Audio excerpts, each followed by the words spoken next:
नमस्कार दोस्तों। और सबसे पहले तो थैंक यू, आपने मेरी इस वीडियो पे क्लिक किया। और मैं पूरी कोशिश करूँगा कि आपकी जो भी रिक्वायरमेंट्स हैं, आपकी जो भी एक्सपेक्टेशंस हैं, उन सबको मैं फिलअप कर सकूँ। तो आज का सवाल है कि क्या 3 महीने के अंदर, अगर आप जनवरी के बारे में सोच रहे हैं, तो क्या 3 महीने के अंदर आप सेंगेज सॉल्व कर सकते हैं क्या? काफ़ी सुंदर कमेंट आया है हाल ही में, और मैंने पूरा कोशिश किया है इस वीडियो में ना समझाने का। तो देखिए, सबसे पहले तो देखिए, ऐसा नहीं कि ये वीडियो सिर्फ सेंगेज के लिए है। आप यहाँ पे आप अरिहंत भी कर सकते हैं। आप सेंगेज की जगह अरिहंत कर रहे हैं, या फिर आप कोचिंग मॉड्यूल भी कर सकते हैं। आप सेंगेज की जगह आप कोचिंग मॉड्यूल कर रहे हैं। बुक कोई भी हो, लेकिन मेथड जो भी होगा वो मोर और लेस सबके लिए सेम ही होगा। तो देखिए, 3 महीने के अंदर सेंगेज जैसी बड़ी किताब, इतनी ज़्यादा जो एलाबोरेटिव किताब है, जिसमें एग्जाम्पल्स, क्वेश्चंस इतने सारे हैं, तो कर पाना क्या प्रैक्टिकली पॉसिबल है? देखिए, टोटली आपके ऊपर डिपेंड करता है। 110% आपके ऊपर डिपेंड करता है कि आपका प्रिपरेशन का लेवल क्या है। देखिए, सिंपल सी बात है, प्रिपरेशन काफ़ी आपकी अच्छी होगी नहीं, क्योंकि अगर अच्छी होती तो नंबर या फिर आपका सिलेक्शन हो जाता। और ड्रॉप ही क्यों लेते हो? ठीक है ना, सिंपल सी बात है। तो इसका मतलब कहीं ना कहीं आपकी जो प्रिपरेशन है, कहीं ना कहीं वीक हो रही है, वीक पड़ रही है। और हमें करना क्या है? सबसे पहले देखिए आप किस टाइप के स्टूडेंट हैं। सबसे पहले तो मैं उन बच्चों के बारे में बात कर लेता हूँ जो 11th-12th में काफ़ी फोकस्ड होकर पढ़ाई की थी। उन्होंने जो लॉकडाउन हुआ उसका पूरा फ़ायदा भी उठाया, लेकिन कहीं ना कहीं वो रिवाइज करना भूल गए। कहीं ना कहीं वो ये सोचते रह गए कि पोस्टपोन तो हो ही जाएगा एग्ज़ाम। तो जो उन्हें झटका लगा पोस्टपोन्ड ना होकर, उस वजह से वो रिवाइज अच्छे से नहीं कर पाए और उनका सिलेक्शन नहीं हो पाया। ठीक है, ये काफ़ी ज़्यादा कॉमन कैटेगरी है। दूसरे टाइप के स्टूडेंट में आप हो सकते हो कि आपने 11th क्लास में या फिर सिर्फ और सिर्फ 12th क्लास में आपने सोचा कि चलो IIT करते हो। ठीक है ना, यहाँ पर सिर्फ मैं एक ही क्लास मान के चल रहा हूँ। फॉर एग्जाम्पल, जब 11th में आए तो आपको लगा कि चलो IIT करते हैं, देन आपने पूरा 11th IIT के लिए किया। लेकिन 12th आपने सोचा कि IIT तो काफ़ी ज़्यादा हार्ड है, बोर्ड्स में ही अच्छे मार्क्स लिए आते हैं। ठीक है, या फिर आप एक और टाइप के बच्चे हो सकते हैं कि आपने 11th एंड 12th बोर्ड के लिए स्टडी किया और अब आप ड्रॉप कर रहे हैं IIT के लिए। ठीक है, और यहाँ पे जो मैं फोकस होगा वो सिर्फ और सिर्फ एडवांस होगा। ठीक है ना, तो ऐसा मत कीजिएगा कि देख, सिंपल सी बात है, कोशिश तो एडवांस की ही करनी चाहिए, लेकिन नहीं नंबर आता है वो एक अलग बात है। स्टूडेंट हैं कि भाई अपना 11th-12th काफ़ी अच्छे से पढ़ा है, मतलब आपको पता है कि भाई केमिकल इक्विलिब्रियम में कौन कौन से फॉर्मूले यूज़ होते हैं। ठीक है ना, याद भले ही ना हो, लेकिन हाँ कहीं ना कहीं दिमाग में आइडिया है। आपका कुछ टॉपिक कमज़ोर है, फॉर एग्जांपल आपको ऑप्टिक्स नहीं आता, सेमीकंडक्टर नहीं आता, या फिर आपको कहीं ना कहीं नॉलेज तो है इनऑर्गेनिक में, आपने पहले याद किया हुआ है लेकिन आप भूल गए हैं।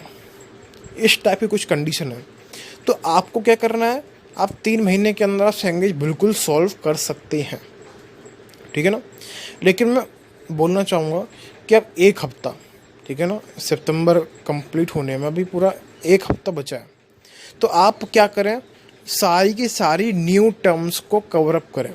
ठीक है, मतलब जो भी आपको नया सुनने में लगता है, फॉर एग्जांपल केमिस्ट्री में रेजोनेंस है, और रेजोनेंस शब्द आपने एज एग्जांपल ले रहा हूँ मैं, आपने कभी सुना ही नहीं, आपको रेजोनेंस शब्द ही आपने पहली बार सुन रहे हो, देन आप क्या कीजिए, किताब निकालिए या फिर इंटरनेट पर देखिए या फिर ऑनलाइन देखिए और उसके बारे में पढ़िए। आप ये सारे चैप्टर्स के लिए कीजिए, specially for chemistry and physics. Maths के लिए भी मैं बात नहीं कर रहा हूँ। तो जो भी न्यू टर्म्स है ना, उन सबको आप पढ़ने की कोशिश कीजिए। ऐसा ना हो कि आपने कुछ पता ही नहीं है, आपको कुछ पता ही नहीं है कि भाई ये इलेक्ट्रोमैग्नेटिक वेव्स करके भी कोई चैप्टर है क्या हमारे 12th क्लास में, या फिर आप बोलें कि ये एम्पेयर सर्कुलर लॉ क्या होता है। घुमा फिरा के कहने का मतलब ये है, आपको मोर और लेस पता होना चाहिए कौन से चैप्टर में कौन से लॉ हैं, कौन से फॉर्मूले यूज़ किए गए हैं। ठीक है, आगे बात कर लेते हैं वैरायटी ऑफ क्वेश्चन पर। आपको वैरायटी ऑफ क्वेश्चनों को करना है, क्योंकि देखिए मैक्सिमम चांसेस ऐसा हो सकता है कि आपने वैरायटी ऑफ क्वेश्चंस नहीं किए। आपने वही पुराने कोचिंग मॉड्यूल किए, आपने वही पुरानी ट्रिक यूज़ करी और वही पुराने क्वेश्चन आपने एक्सपेक्ट किए थे, लेकिन मेंस में कुछ अलग ही मामला आ गया और आप सॉल्व नहीं कर पाए। या फिर एक और यहाँ पे बात निकल के आ रही है कि कैलकुलेशन में काफ़ी ज़्यादा प्रॉब्लम हो रही है बच्चों को। बच्चे कहते हैं कि हमने बस मल्टीप्लाई डिवाइड करना हमें नहीं आता है। मतलब फॉर एग्जांपल जो हमने जिस वैल्यूज़ के साथ हमने काम किया था, जिस वैल्यूज़ के हमने क्वेश्चन सॉल्व किए थे, वो काफ़ी ज़्यादा सिंपल थे। फॉर एग्जांपल 4 से 2 कट आ रहा था, 10 से 5 कट आ रहा था, इस टाइप का काफ़ी सिंपल कैलकुलेशन थी। तो इस वजह से हमने एकदम चुटकी हो जाते ही हम सॉल्व कर लेते थे। लेकिन मेंस में इस टाइप के क्वेश्चन आए कि हमें काफ़ी ज़्यादा कैलकुलेशन करना पड़ा, या फिर आप उस टाइप के बच्चे हैं ही नहीं जो कैलकुलेशन करते हैं, आप बस कैलकुलेटर का इस्तेमाल करते हैं। अगर आप उस टाइप के बच्चे हैं कि आप कैलकुलेटर यूज़ करते हैं हर टाइम, देन आपको इन 3 महीने में आपको अपनी कैलकुलेशन अच्छी करनी है, ठीक है ना। आपको मल्टीप्लाई करने में, डिवाइड करने में एक आलस नहीं आना चाहिए। आपके दिमाग में एकदम क्लियर कट रहना चाहिए कि हाँ भाई 3.14 को 3.14 से मल्टीप्लाई करेंगे तो आंसर आ जाएगा, ठीक है। काफ़ी सारे बच्चे क्या है ना, थोड़ा घबरा जाते हैं कि भैया डेसिमल का है, ऊपर नीचे डेसिमल का है, डिवाइड होगा, पता नहीं सही आंसर आएगा नहीं आएगा, अप्रॉक्सीमेशन लें क्या या फिर ना लें, या फिर क्या करें क्या ना करें। तो इस टाइप की जो प्रॉब्लम है ना, वो इन 3 महीनों में नहीं आनी चाहिए। 3 महीनों में आप कैलकुलेटर का इस्तेमाल नहीं करेंगे आप, ठीक है। आगे बात करते हैं मैथ्स के लिए। देखिए आप मैथ्स को रोज़ कीजिए। मैथ्स बहुत ही ज़्यादा इम्पॉर्टेंट है, बहुत ही ज़्यादा इम्पॉर्टेंट है, नॉलेज के लिए भी प्लस परसेंटाइल के लिए भी, ठीक है ना। सबसे पहले मैथ को नोटिस किया जाता है, फिर फिजिक्स को, फिर केमिस्ट्री को। इस टाइप से दिया जाता है रैंक वगैरह, जो भी परसेंटाइल वगैरह। तो अब मैथ्स को ज़्यादा से ज़्यादा फोकस करें।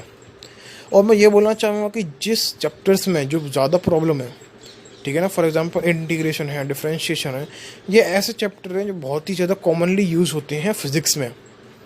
तो आपको इंटीग्रेशन डिफरेंशिएशन में प्रॉब्लम नहीं आनी चाहिए। और ऐसा नहीं है कि आपने एकदम बेसिक लेवल का अपने इंटीग्रेशन सीख लिया और हो गया।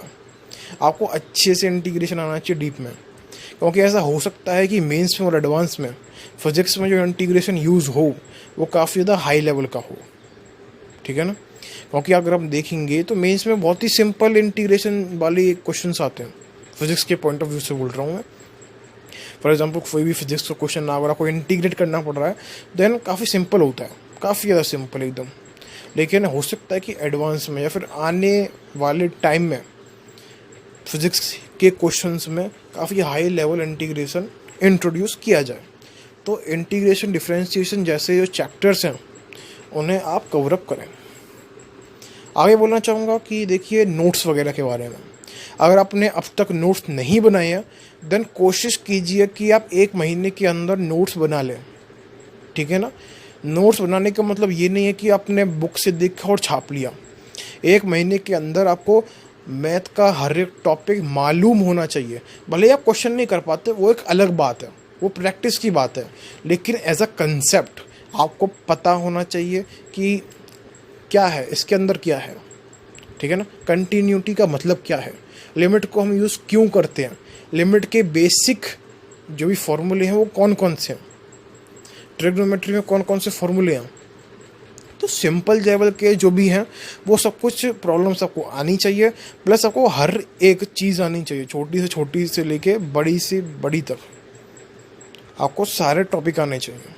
1 महीने के अंदर आने भी चाहिए और उनके नोट्स भी होने चाहिए। क्योंकि देखिए नोट्स को स्किप मत कीजिएगा। मैं 110% बार बोल रहा हूँ, मैं 100 बार बोल रहा हूँ, 1000 बार बोल रहा हूँ कि नोट्स को स्किप मत कीजिए। नोट्स बहुत ही ज़्यादा इम्पॉर्टेंट है। और मुझे लगता है कि शायद आपको नोट्स की अहमियत भी समझ में आ गई होगी रिवीजन के टाइम पर। तो नोट्स बहुत ही ज़्यादा इम्पॉर्टेंट है। अब बात कर लेते हैं केमिस्ट्री के बारे में थोड़ी सी। केमिस्ट्री में स्पेशली फिज़िकल केमिस्ट्री। अभी जब मैं फिज़िकल केमिस्ट्री बोल रहा हूँ तो इसमें मैं सॉल्यूशन चैप्टर, इलेक्ट्रोकेमिस्ट्री चैप्टर और जो भी मोल मोलैरिटी वगैरह है इस सब को मैं इंक्लूड अभी नहीं कर रहा हूँ, ठीक है ना। फिज़िकल केमिस्ट्री में जैसे आ गया सरफेस केमिस्ट्री आ गया, जैसे आ गया फिज़िकल केमिस्ट्री में केमिकल इक्विलिब्रियम आ गया, थर्मोडायनेमिक्स आ गया, इस टाइप के जो चैप्टर्स हैं, ठीक है ना, जो एकदम फॉर्मूले वाले चैप्टर हैं जिसमें ज़्यादा खास प्रॉब्लम नहीं होती है, तो उन सब चैप्टर्स को हफ्ते भर के अंदर कंप्लीट करने की कोशिश कीजिए। जो मोलैलिटी है, जो नॉर्मेलिटी है, उसको भाई हम बाद में देखेंगे, ठीक है। या फिर एक काम कीजिए, आपको इलेक्ट्रोकेमिस्ट्री में ज़्यादा प्रॉब्लम है तब उसकी वीडियोस देखिए यूट्यूब से। लेकिन अगर आपको लगता है कि हाँ भाई थर्मोडायनामिक्स तो मुझे आता है, कहीं ना कहीं अगर मैं बुक को फिर से रीड करूँगा या फिर मैं अच्छे से करूँगा, देन बात समझ रहे हैं ना आप, हो जाएगा घुमा फिरा के। बस एक रिवीजन करना है, एक वार्म अप करना है। तो भैया आपको मैं तरीका बता रहा हूँ, आपको किस तरीके से करना है। आपको आगे बात की जाए तो देखिए, मुश्किल चैप्टर है वो है permutation and combination, probability, binomial theorem. देखो इस टाइप के चैप्टर्स हैं जो काफ़ी ज़्यादा मुश्किल, काफ़ी ज़्यादा ट्रिकी, काफ़ी ज़्यादा माने जाते हैं, काफ़ी हार्ड माने जाते हैं। तो इन चैप्टर्स को कैसे करेंगे आप? इन चैप्टर्स को आप डेली करें तो अच्छा ही रहेगा, लेकिन डेली अगर आप नहीं कर पा रहे हैं तो वीकली करें। मतलब आप ये बना लीजिए कि हाँ भाई हफ्ते के 3 दिन आपको ये चैप्टर करने ही करने हैं, ठीक है ना। होता क्या है ना, परम्यूटेशन एंड कॉम्बिनेशन में टाइम के साथ साथ हम फॉर्मूले भूल जाते हैं। हमें ध्यान नहीं आता कि ये फॉर्मूले कैसे आए थे, क्यों यूज़ करते हैं हम, और क्या है और क्या नहीं है।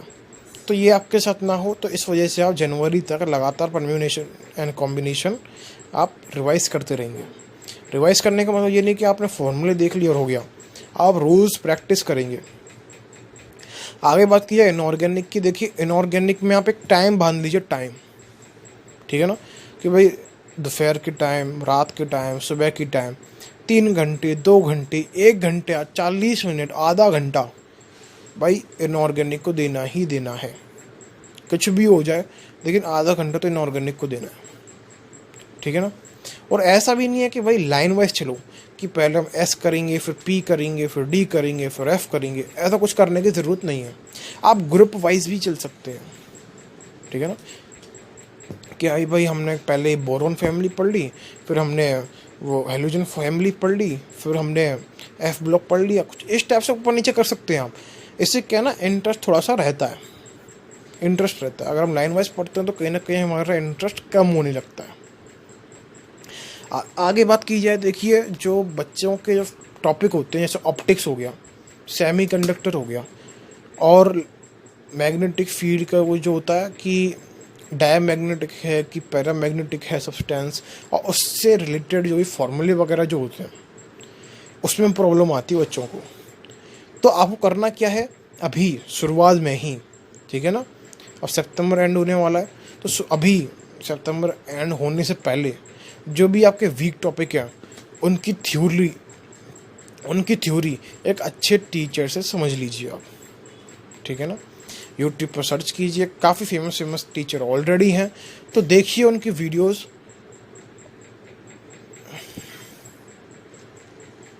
और उन चैप्टर्स को कवर कीजिए।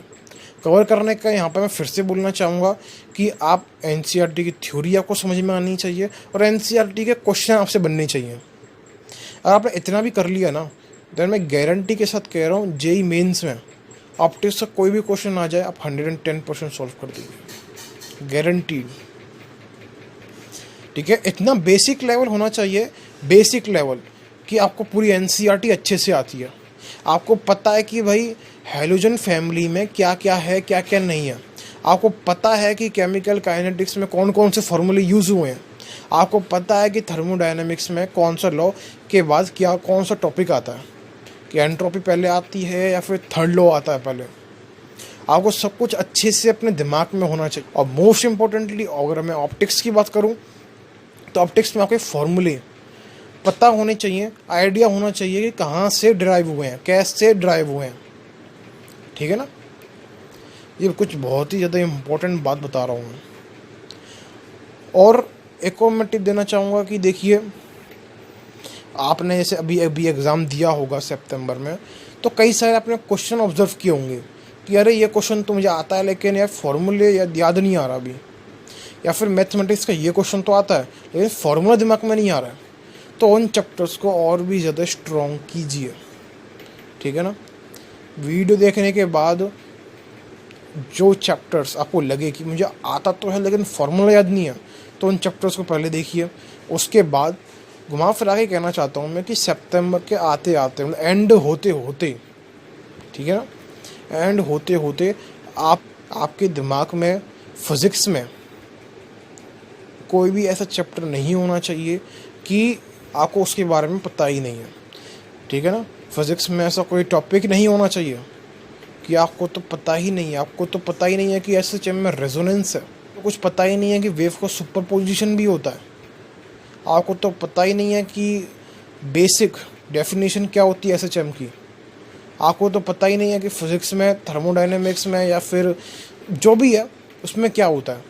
तो कहने का मतलब ये है कि सितंबर तक आते आते मतलब एंड होते होते आपको फिज़िक्स में एक अच्छी ग्रेस्प बनानी है, सारे टॉपिक कंप्लीट करने हैं, ठीक है। एनसीईआरटी वाइज कह रहा हूँ अभी मैं। बाद में ऐसा ही कर सकते हैं आप केमिस्ट्री के लिए, ऐसा ही कर सकते हैं आप मैथ के लिए। हफ्ता हफ्ता हफ्ता मतलब एक एक हफ्ते आप तीनों को दीजिए और कंप्लीट करने की कोशिश कीजिए कि हाँ भाई एनसीईआरटी लेवल का तो हमें आता है। अगर आपने इतना कर लिया ना, तो मैं गारंटी के साथ कहता हूँ कि आपका सिलेक्शन होने से कोई नहीं रोक सकता।